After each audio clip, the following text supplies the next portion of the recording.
সম্মানিত বিপ্লবী ছাত্র জনতা, আপনাদের মাধ্যমে সরকারকে একটা কথাই বলতে চাই। 12ই ডিসেম্বর ওসমান হাদি গুলিবিদ্ধ হওয়ার পরে হাদির পরিবার, ইনকিলাব মঞ্চের সদস্য, সারা বাংলাদেশের মানুষজন টাইমস অফ ট্রমাটাইজড অবস্থায় ছিল।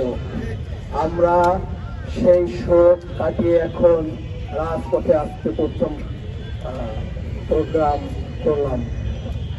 আমি আপনাদের মাধ্যমে সরকারকে একটা কথাই বলতে চাই যে হাদির জানাজায় লক্ষ লক্ষ যে বিপ্লবী ছাত্র জনতা অংশগ্রহণ করেছে, এইটা কোনো পরিকল্পিত অংশগ্রহণ ছিল না, কোনো ওয়েল অর্গানাইজ ছিল না। প্রত্যেকটা মানুষ তার নিজের দায় এবং দরদের জায়গা থেকে হাদির জানাজায় এসেছে। আমরা শহীদ পরিবার এবং ইনকিলাব মঞ্চের পক্ষ থেকে এই বাংলার আপামর জনসাধারণকে যদি আবার রাস্তায় নেমে আসতে বলি, আপনারা এই জনস্রোত রক্ষা করতে পারবেন না। সরকারকে স্পষ্ট করে বলে দিতে চাই, হাদির খুনিরা যেখানে আছে, যে এজেন্সির কাছে আছে অথবা দেশের বাইরেও যদি যেয়ে থাকে, সরকারের ওই দেশের সরকারের সাথে সমঝোতা করে খুনিকে আমাদের সামনে হাজির করতেই হবে। 24 ঘন্টার ভিতরে ওসমান হাদির খুনিকে বাংলাদেশের জনগণের সামনে উপস্থিত করতে হবে।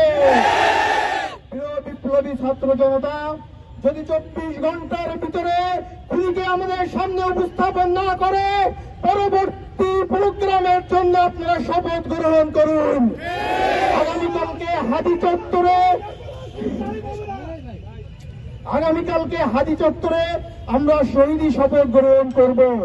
সেই শপথ গ্রহণ করার পর থেকে হাদির খুনিকে আমাদের সামনে প্রকাশ্যে হাজির করা না পর্যন্ত আমরা ঘরে ফিরে যাব না। কোন ধরনের এজেন্সি দিয়ে আমাদেরকে থামাতে পারবেন না। কোন ধরনের প্রলোভন দিয়ে আমাদেরকে থামাতে পারবেন না। আমরা শহীদ ওসমান হাদির উত্তরসূরি, আমরা তিতুমিরের উত্তরসূরি। এই মুসলিম বঙ্গের মানুষের মুক্তির জন্য, ইনসাফের জন্য আমাদের সংগ্রাম চলছে, চলবে। প্রিয় সংগ্রামী জনতা, আগামীকাল বিকাল 3টায় হাদি চত্বরে আপনাদের সকলকে শহীদি শপথে অংশগ্রহণের আহ্বান জানিয়ে আমার বক্তব্য শেষ করছি। ধন্যবাদ সকলকে।